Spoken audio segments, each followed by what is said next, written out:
Religious sectarian politics is becoming a prominent part of the British political landscape. The most recent stir was caused when the CEO of the Muslim Charities Forum was appointed by Lisa Nandy to the steering committee of her new civil society covenant. Given the organisation is intended to boost social cohesion, ironically, the appointment led to the accusation that Islam was getting preferential treatment.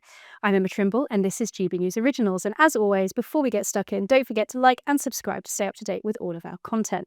Now, here with me to discuss the political implications of religious activism is former government special advisor James Price. James, thank you so much for joining us. So, Thanks for having me. do you think that this appointment by Lisa Nandy was appropriate? Absolutely not. But almost nothing the Labour government has done since getting into office has been either appropriate or wise or beneficial for the future of the United Kingdom as a sovereign entity. So I'm not sure why anybody would be surprised by this, even by their standards, and the kind of accusations of two-tier justice, two-tier policing, two-tier governance that have dogged them ever since they slunk into office after the Tories lost the election rather than them winning. This is pretty egregious going. If what you want to do is not be seen as being two-tier, to have a representative of one religion come onto this silly body, whatever it's called, rather than having everybody else as well, it's just absolutely ludicrous. You would think that what they would do was the sort of slightly wet thing that His Majesty did for the coronation, and to have a representative from every religion and none, because I think there was a sort of Dawkins figure rocking around at the coronation as well. But they haven't done that. They have explicitly gone for one person, and not just one, a totally inoffensive, nice, cuddly type person. I think this is somebody who the Telegraph has reported has had to apologise for calling the Yazidis devil worshippers in 2020, not that long after they were persecuted by ISIS. So the idea that this is a kind of cuddly person who can give a holistic view of all religions already seems to be one for the birds. But this is probably what we've got to come to expect these days.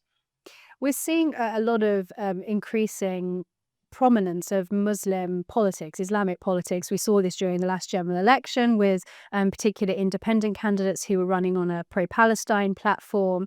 And a lot of people have been talking increasingly about the future of British democracy, given this kind of rising sectarianism. Do you think that democracy can survive this kind of new politics? Or do you think that this is just part and parcel of a multicultural democracy? It's a great question. I think we have a strong, as human beings, we have a kind of strong tendency towards a normalcy bias, don't we? The idea that things can't really change that much and that everything's going to kind of carry on as is. I don't think we should underestimate, though, the extent of the threat of this to democracy. These idea of kind of multi-racial, multi-ethnic, multicultural democracies quite new in the modern world. I'm not sure how successful they were even in the ancient societies. And Greece and Rome were fairly homogenous at a time when their votes meant anything at all. And all the academic literature, as you'll know better than me, Emma, says that if you do have multiracial, multi-ethnic, multicultural societies, you have to do everything you can to try to minimize the differences between people. Going, oh yeah, okay, you might be from this place, you might look a bit different, but hey, don't we all have the same stories that unite us? We have the same values, we have the same institutions to which we belong. That's what really matters, right? But what we've been doing here is highlighting all of these differences and then wondering why there's been increasing levels of sectarian strife everywhere. It shouldn't be a surprise. And you look at some other areas that have tried before us really to get multi-ethnic representative democracy going. Think about someone like Singapore.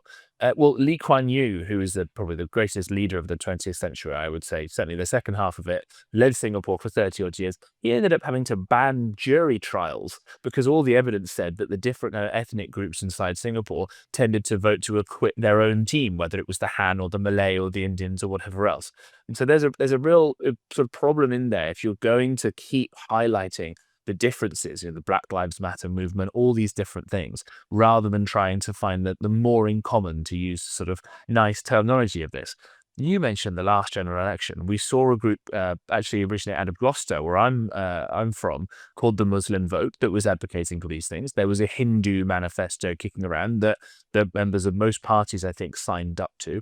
There was a Yoruba manifesto as well for a specific tribe of people in southern Nigeria. And we're just going to see this kind of splintering going on. It's not even Ulsterization. It's more like Belfastization right now.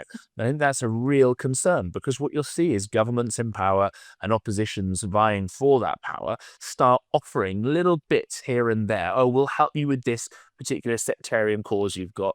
And you'll probably start seeing that the red team, the blue team, the whatever color of reform is, teal or whatever, will start picking sides in these sorts of foreign conflicts if it thinks they can get a win on this. And we've seen that kind of conflict on the streets of London already. You know, there have been Ethiopians versus Eritreans fighting each other on the streets of London. We saw really big, nasty scale conflicts in Leicester between Hindus and Muslims. We saw what happened after Southport, where self-appointed Muslim militias in Birmingham all got together and started storming a pub where they were told that some far-right people were at. The police had to go and say, please, take your weapons back and put them back in the mosque, which is itself quite a scary sentence to hear. And the then brand new Home Office Minister Jess Phillips say, well, they only did that because they thought there were some far right thugs around, as if sort of justifying violence even on the streets. So this is the kind of stuff that we've got coming down the road, unless we take a very, very, very hard stance on all of this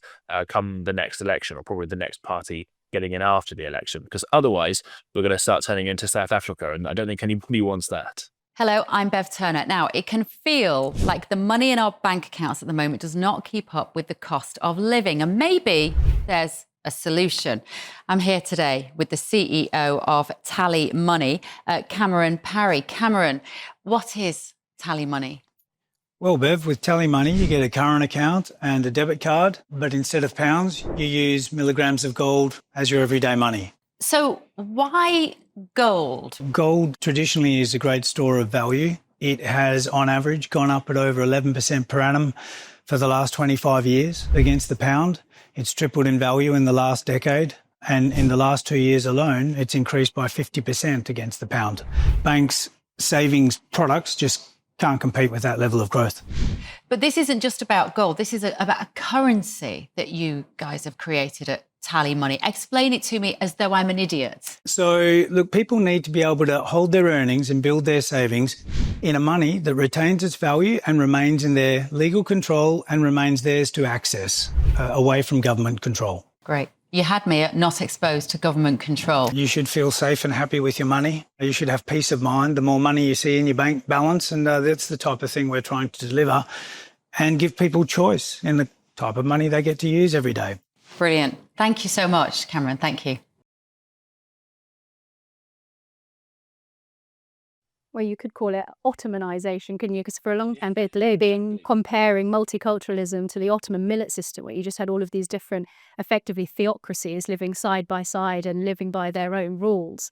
Do you think that this is effectively the end point of multiculturalism? That if you don't have, as you were saying, those things shared in common, that you can't have the kind of high trust society, you can't have the kind of freedoms, freedom of speech and so on that is necessary for a democracy to be effectively run. And so what you end up with is a democracy basically transforming itself into something else.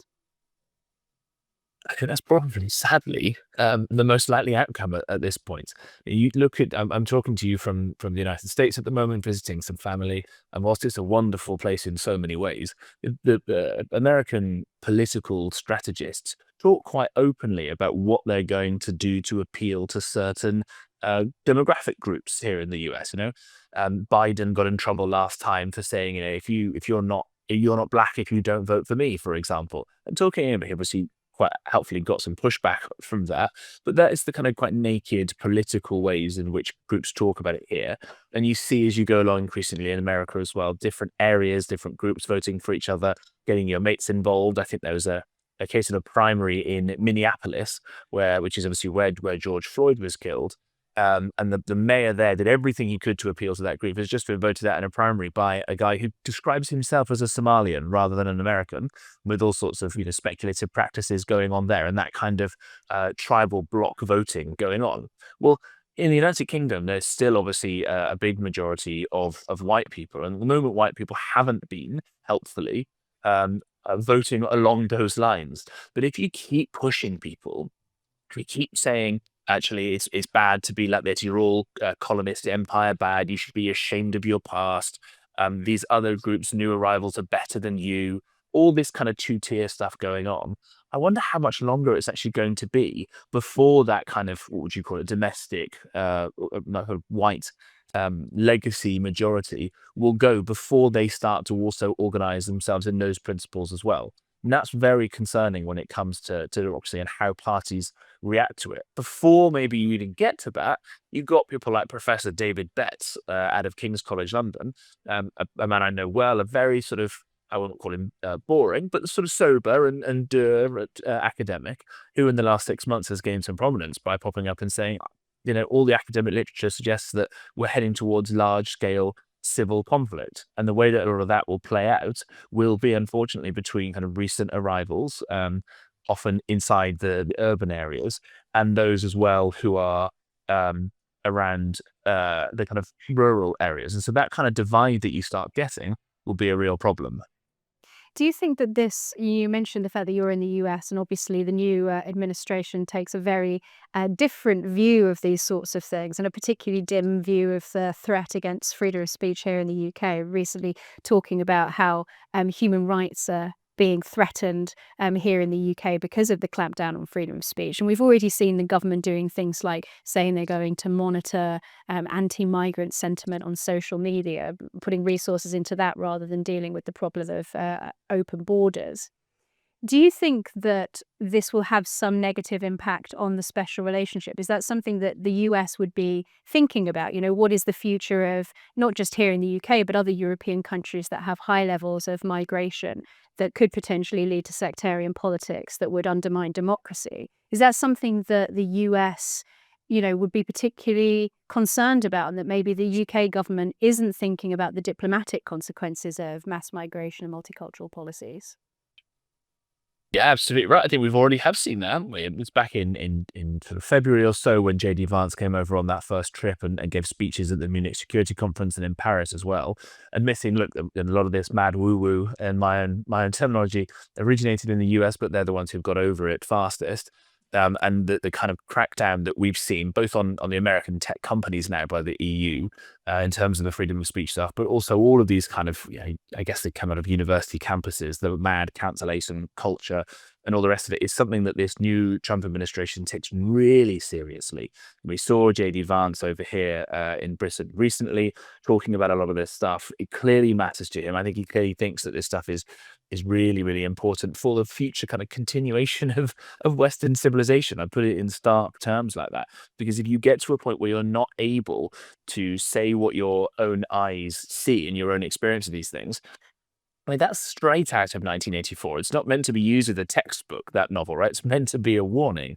And I think that, the American administration takes it really seriously, but the British people do as well, even absent that. The fact now that you've got, as you say, the police are monitoring people's social media, the rise of non-crime hate incidents, the fact that there was a story recently where a couple of female police officers dressed up as joggers went for a run with a view of trying to entice people into doing wolf whistling and things like that, so they could sort of stop and give them a lecture as undercover police officers, even though that in itself wouldn't necessarily be a crime. All of this whilst we're letting in tens of thousands of fighting age men cross over into the country illegally, and all of the horrible stories that we're seeing coming as a result of that. And these sort of completely absurd things. It all boils down to an idea that I'm sure a lot of people watching this will have heard of, called anarcho-tyranny. Well, let me just break that down for a second. The anarcho bit is the fact that the state has either the lack of power or the lack of will to combat some of this stuff. And the really egregious examples of people snatching phones and of your hands on the street, of people breaking into houses and not getting the kind of custodial sentences, they should have all these sorts of things. And because the state has either neither the will nor the means to stop that, it will then crack down on people who are broadly law-abiding, and that would be the tyranny bit of this. When that starts to happen, you lose legitimacy. And I think that we need to start thinking about legitimacy as a concept in terms of our domestic politics a lot more than we currently do. It's not just about winning elections, because I think most people have started to get the sense that it doesn't really matter who wins the election. If only 200 people across the entirety of the British state change when an election happens, and that is the number. It's 100 ministers, it's 100 special advisors, people like me who don't even have any executive authority, right? All we could do is say, boss, please don't sign that and I know they're lying to you because I've read it all, and that's the only kind of power that you've really got, people start to realize, well, why has nothing changed when Starmer has come in? Why is it almost all the same people behind the scenes? There's a real legitimacy crisis, and it's only free speech, to your point, that can try and address that. They clamp down on that. You don't get rid of the problem. I think you just start building a pressure cooker that will at some point start to explode. I think I think you've hit the nail on the head there with the legitimacy point, because it's also about the legitimacy of the government's ability to impose itself in any way. I think it's peculiar that the government feels able to impose itself in some areas, ideological, for example, like you say with non-crime hate incidents, but really suffers from a serious lack of self-confidence when it comes to doing basic things like controlling the borders or law and order and so on. So do you think that, I mean, you're a bit of a historian, James, do you think that the problem actually is that in a very deep philosophical sense, we've stopped thinking of our country in civilizational terms. We've stopped thinking of a country in terms of a people, and instead thinking of it almost as a business or something. Do you think that this is? I mean, it's obviously a civilizational crisis if we go with JD Vance on this. But do you think that that's part of the solution, is to begin thinking in civilizational terms? I do. I mean, first of all, I don't even think it's thought of as a business. If it were, at least there'd be some kind of key performance indicators and some profit motive to try and get some decent results. It's more like a kind of useless, half-forgotten quango it's being run by a bunch of geriatrics who don't have an understanding of the modern world, right? But you're right. I do think the civilizational point is important. And this has happened so damn fast, right? Ever since you and I even were at university, you'll remember watching in 2012 the London opening Olympic ceremony. Okay, there was a little bit sort of nausea inducing when it's, oh, isn't the NHS so bloody brilliant and all of that. But for the rest of it, it was pretty inspiringly pro-British. There was a bit, where James Bond flies in the helicopter with the Queen there. They go past the statue of Winston Churchill outside Parliament, and they get the kind of CGI version of that statue to look up and wave, and everybody's cheering. Well, fast forward a few years, and that Churchill statue has to be boarded up every time there's a protest, because apparently Churchill is now the most evil man to ever live and was the real bad guy in World War II, according to lots of these idiots, right? This is just completely ludicrous. The greatest Britain probably ever to live has been traduced as a villain. And that, I think, is a microcosm of how far and how fast we've fallen. I think our politicians have completely forgotten, you mentioned philosophy, the kind of philosophical traditions that have built our system. And without going too nerdily into it, you've got people like Thomas Hobbes, who said, the state should have a load of power. I'm being slightly reductive here. And John Locke, who said, these things, governments are legitimate when there's consent and people kind of vote for them. And then someone like Edmund Burke, who says you should rely on the wisdom of the ages. And so all these sorts of great thinkers who helped build the modern world, all of them are now being ignored because the state doesn't have any power anymore, because it's all been kind of frittered away to quangos and to bureaucrats and to regulators. So Thomas Hobbes should be very angry. Well, we just talked already about how few people actually change when elections happen. So John Locke's very unhappy about this. And you've got kind of year zero bureaucrats who think they know better than hundreds and hundreds of years of history. So Edmund Burke will be turning over in his grave faster than a washing machine on full revs per minute, right? So we've lost all of this kind of sense of history of ourselves and this kind of civilizational sense. So it's no surprise, going back to your first question about the kind of preferential treatment that the Muslim religion has been getting recently, because at least they seem to have a level of confidence about themselves and are unapologetic. They're playing what I would, as a Christian, think of as a weak hand pretty well. If you compare Jesus to any other world figure, I would suggest that he comes out pretty favorably, certainly and even on today's modern ways of looking at this. And yet we seem to only want to apologize and to be sorry for it and all the rest. And you get to a point now where their Labour peer this week, Sangam Debonair, has just popped up and said, oh, some more of the statues outside the Foreign Office, they're evil and they've all got to go. And wonderfully, at least, there was a local, I think, Tory councillor who is a great-great-great-grandson of Clive of India saying, no, this is enough of this. I'm proud of my great-great-grandfather. He helped build the modern world and spread the common law and all this stuff. And I think that is exactly the kind of attitude that we need to be having instead. Let's be proud of this. It's also damn tiresome to say sorry all the time, things we've done nothing wrong about except for helping build the modern world. Well, you mentioned Thangam Debonair, and it's not just that these historical figures, whether it's Clive or Burke, and Burke was put on the naughty step by Parliament's audit of its own statues and artworks. Really? And Winston, of course, Winston Churchill's house, Chartwell, was put on the naughty step by the National Trust. So it's not just that these historical figures are being forgotten, it's also that they're being actively denigrated. And so what I wanted to ask you is, you mentioned Thangam Debonair, and of course, this is her second news story in a couple of weeks, because she was recently on Newsnight on the BBC, where she was on Wazir Youssef, and she behaved in a manner that came across to many people as very disrespectful. And I wonder whether you think that actually this trend towards forgetting, not just forgetting our historical figures, but denigrating them, has some part to play in the general mediocrity of our political class at the moment, that there is a general sense that things are not quite as up to scratch as they should be, and that people are not necessarily, expressing themselves in the professional way that you would hope an elected representative would, with the same sort of dignity as if you think of the roots of democracy in, ancient Rome, you think of somebody like Cicero and what they must think of the sorts of debates that we have in Parliament today. Do you think that is part of it, or do you think that there are other reasons for what many people, I think, see as unfortunate mediocrity? Cicero would find himself shouting, what is it, "O tempora, O mores, O the times, O our morals," as he once did. Yeah, look, it takes something, by the way, to be more disrespectful and less professional looking than Zia Yusuf, but Thangam Debonair definitely managed it in that exchange. Goodness me.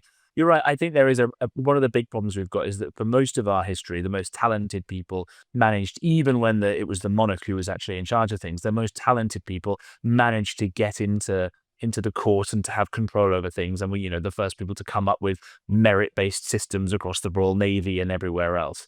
Okay, fine, Pitt the Younger might have been a Nepo baby, but he was a pretty good one, right? 20 years of helping us through the Napoleonic crisis and all the rest of it. These days, do we really think that we're sending our best into battle in Parliament? Absolutely not. And that is one problem, that as the state gets bigger and politics gets more coarse, you get paid a lot less, a lot more of the bad kind of scrutiny, you find yourself surrounded by other mediocrities, you start to think, I'm not going to bother with this. I'm going to go off. I'm either going to move abroad to somewhere like America or somewhere like Dubai, where for all their faults of those places, at least they actually care about talent and building things and doing things.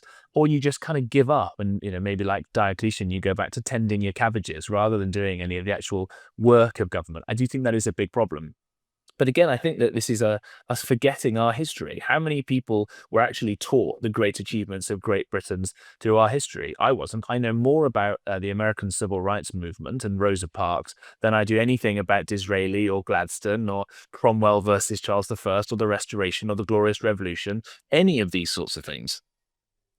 So it sounds as from just our brief discussion now, as if we've already identified a number of ways in which democracy is being undermined, whether it's through the effect of multicultural policies on freedom of speech, creating a low trust society, the fact that our history is being denigrated and forgotten, the fact that our education is not up to scratch. It's almost as if we are actively trying to dismantle our own democracy. Yeah. Would be yeah, exactly right. We're hurriedly throwing all of our riches onto the pyre, the funeral pyre for ourselves. You're right, and so a lot of this I think can be leveled at the feet of socialism or communism. To me, it's basically the same thing, and is kind of modern manifestation of that, which is the sort of silly woke woo woo. Isn't everything in the past terrible stuff we've talked about? That's all bad enough, but at least that is something that I think we've got back in our control to get rid of.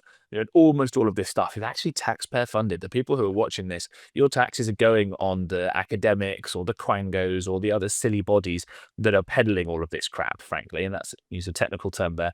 But I think that the next government that comes in, whether it's a conservative government, a reform, a coalition between those two, will cut all of this. It will save a huge amount of money, and it will kind of cut that tap off at its source.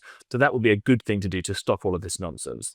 The other bit that I think that we would be remiss not to talk about, Emma, and I know it's your kind of mastermind subject from your previous life as an academic and a researcher, is the fact that it's not just our own internal problems that are causing all of this. There are people out there who hate us. And although we don't want to think about it, and we think that, it's our grandfathers who are the villains, they're not, but there are villains out there.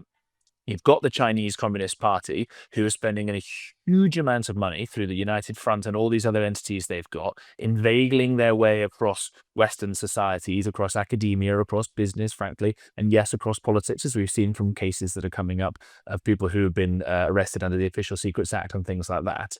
So we've got the Chinese doing this stuff, and God knows what they're pumping into the minds of young people through TikTok, which the Chinese Communist Party controls.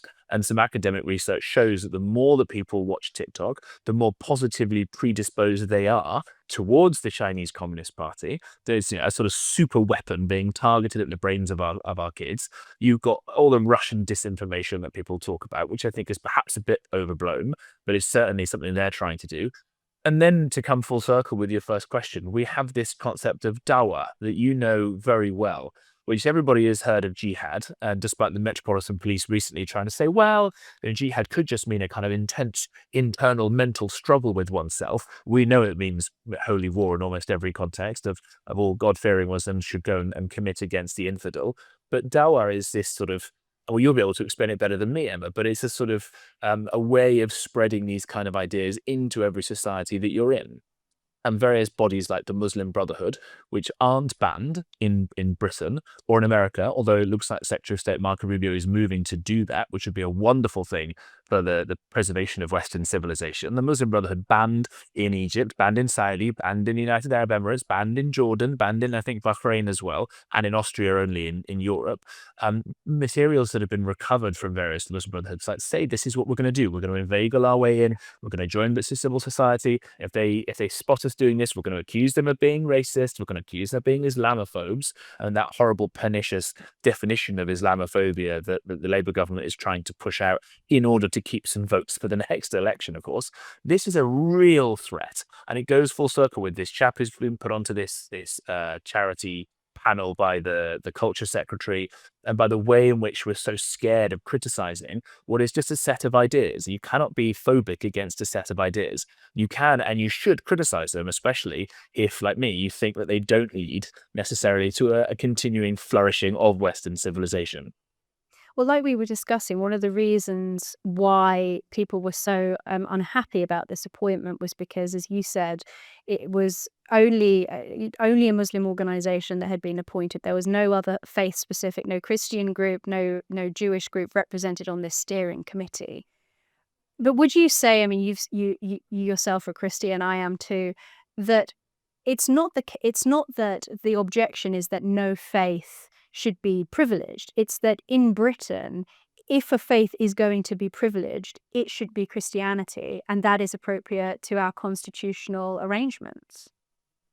Yeah, absolutely. Not only if it should, I think it should be. We still have an established church. His Majesty the King is still technically the defender of the faith, right? And well, I could probably go on a funny rant a couple of centuries out of date about the Bishop of Rome not having any jurisdiction in this realm of England and all the rest of it. You'll probably move past that. But the sets of ideas that Christianity has bequeathed to the world are still incredibly important. We might not think that they are, but they still have formed a lot of our legal code. They've still formed a lot of the way that we think about government, about the way we treat people. It's such a weird idea back in the day that the strong should look after the weak, that the lion should lay down with the lamb. Romans never bothered with that. Spartans never worried about anything like that. It's such a peculiar idea that we all now take for granted and think it's just part and parcel of being a good person. It's not. It's a very weird, complicated, difficult idea.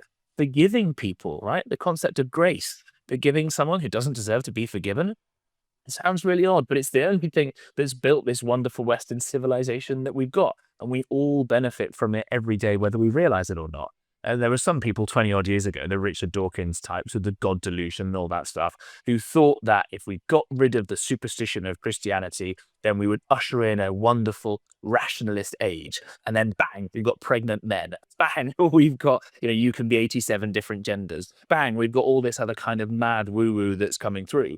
And into that void, you've got a very confident, slightly younger religion that's got an awful lot of confidence behind it, an awful lot of Qatari money and previously Saudi money behind it, with a set of ideas that say, hey man, you can't have a bacon sandwich, but you can and should go and blow yourself up in the name of this thing. Now, to be clear, obviously not everybody thinks that, not even the majority of people do. And the majority of decent, patriotic British Muslims are the biggest victims of these sorts of people.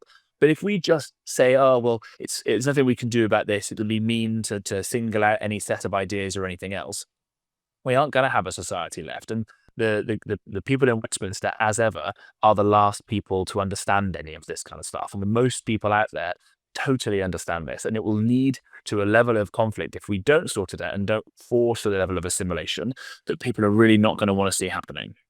Now, from your description, James, it sounds a little bit like it's the government saying to the lamb, no, please do lay down with the lion. It'll be absolutely fine. So just one final question for you, because I think it seems as if something is in the winds that is changing. We've seen Danny Kruger giving this speech in Parliament very symbolically to an empty chamber where he was, explaining the Christian roots of our democracy. It's not just some neutral thing that we can take for granted. It has very, very distinctive Christian roots. And now we've seen what I thought was very interesting, that Kemi Badenoch obviously coming out and saying that she's lost her faith, but she still believes that cultural Christianity is very important, created a debate that I think would have been impossible even 5 years ago, because some people were unhappy to see that she was saying that she had lost her Christian faith. And other Christians coming out to defend her, of course, saying, no, it's good that despite losing her faith, she believes that cultural Christianity is still important. Do you think that something is changing in our political landscape with regards to Christianity, and people are becoming maybe more confident about saying that, no, Christianity should be the privileged religion in this country?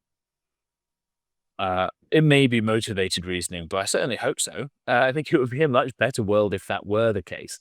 I do think something has changed. I think people have seen even someone like Dawkins, who's come and said that he too is a cultural Christian and has realized perhaps that by knocking away some of the support struts of Christianity, that we have let in not an age of enlightened scientists, as I say, but all the kind of mad woke woo-woo and all the other kind of horrors that we've seen. That speech by Danny Kruger, after people have watched us talking, should go and watch it, because it's a beautiful, wonderful thing. And there's a couple of books, I think, in the last few years, someone like Tom Holland's Dominion, that have helped people realize just how important Christianity has been to the development of the Western mind and to civilization more broadly. A man called Bijan Omrani has just done a similar book called God as an Englishman. I mean, it's actually a lot less jingoistic than the title suggests, but it does again show just how much we owe to this tradition and history. And I do think that this kind of quiet revival, as they're calling it, is happening. I think that's starting to be borne out in the numbers now. Weirdly, it seems to be young men in particular who have been told that they in particular are the most evil specimens of all time, have started rocking up at churches. My sister is training to be a vicar, and she says it in the church where she's a lay preacher at the moment. But you just get these random blokes, they pull them for their truck or their van or whatever, and walk in and go, I've always driven past these, don't know anything about it. What's this all about then? And there is this sort of yearning and longing for it. And it may be describable in theological terms of the Holy Spirit or something. It may just be a sociological phenomenon. But I do think people are craving meaning. And I do think that you can tie Christianity to our island story, to our national story.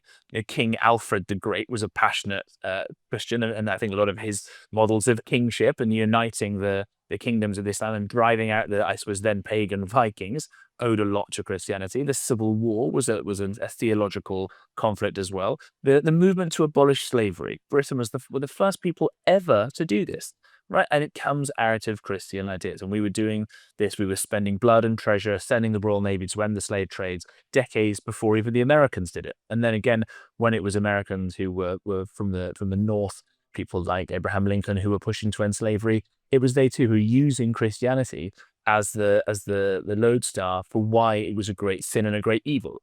So I think that we have in Christianity and in our combined cultural history with it, probably the roots of our own, to pardon the pun, of our own salvation when it comes to renewing our national story. You had people that believed in those sorts of ideas. The kind of metaphysics about whether God is real or not, I will leave to the theologians. It certainly gives me personal comfort, but that kind of cultural and social Christianity, I think, can only be a good thing. We've seen what has happened as tide has gone out. We've gone from being this wonderful, proud, confident country that could do things on the world stage to, as we say, pregnant men and arresting people for the crime of tweeting rather than the crime of breaking into the country and committing all sorts of heinous acts. So maybe we should go back to the wellspring of all of this. Well, you mentioned Bijan Omrani, and if people are interested in that, we did do an interview with him, so you can check that out also on GD Originals. Thank you so much, James Price, for joining us to discuss this today. Don't forget to like, subscribe, comment below, and download the GB News app to stay up to date with all of our content. We'll see you next time.